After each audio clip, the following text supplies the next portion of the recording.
Yes, hello, good morning to everyone na gumagamit ng Xiaomi. So ngayong araw na ito, ituturo ko sa inyo kung paano gawing dark mode ang inyong Facebook. Yan, so nakikita nyo hindi po siya naka-dark mode ngayon, no?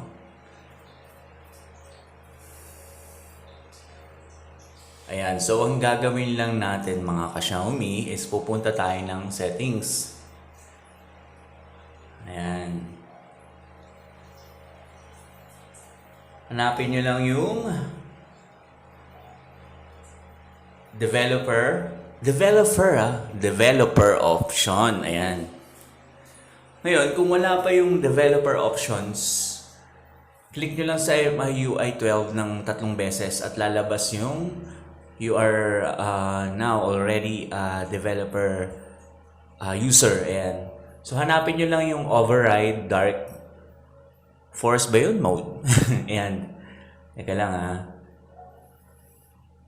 Nasa baba lang yun eh. Mauhuli din kita. Override dark mode. Ayan. So, lumagpas na tayo. Itaas natin. Ayan. Malapit na. Konting taas pa. Hahanap din natin yung mga kaibigan. Ayun o. Override force dark. On nyo lang yan. And then back. Back muna natin. Ayan. Punta tayo ng Facebook.